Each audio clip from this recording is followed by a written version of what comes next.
Now let's analyze what elements do you get in free versus premium version in Canva. So with the free version, you get a lot of elements and templates for free. But with premium, the options are much wider. If you can see, some of the templates, which are although professionally designed, is available to use for free, but some of them are in the pro version. As you can see here, it is marked. Now let's click on elements. Now let's click on more and click on photos. You can see that many of the professional photos are available in the free templates, but if we scroll down a bit, you will see that some of the photos are available just in the pro version. So if I, let's say, add this pro version icon, if I right click on it, you can use this one design for one time for $1. So that's not much for your project, but still it is available for the pro version. And if I click on it, so you will see the Canva watermark with it. To remove the watermark, you need to purchase this premium image.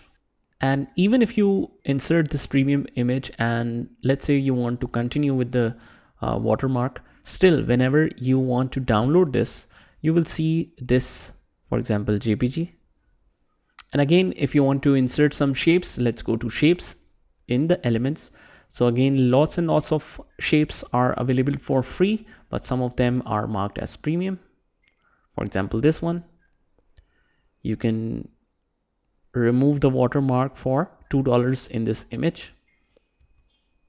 Or let's check this one only. Yeah, for $1 for this one as well. So these are some of the difference between free and premium images, although you will get most of them for free.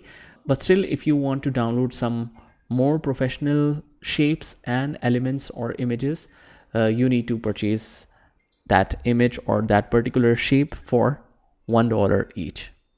Now, sometimes there are some conditions involved with the free templates as well. For example, some of the elements in this image might be of the pro version and some of them might be free. So for example, if I click on it and if I add it here,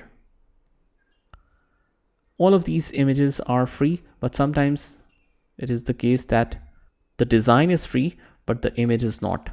So in that case, you can replace the image with your own and make your custom design.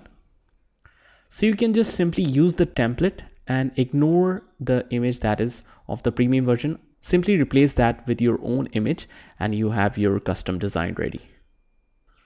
So for example, if you are professionally giving services of designing to your client, so most of the time they will pay you extra for that premium images if you are using that, but most of the elements and shapes are free in Canva. So oftentimes you will get all the elements for free, but if you need some premium elements for a client, the client will pay for it. And even if you are buying that premium element, that's still a good deal since you're making professional designs as your service. So that's it. This is the difference between free and premium elements in Canva and how to identify that.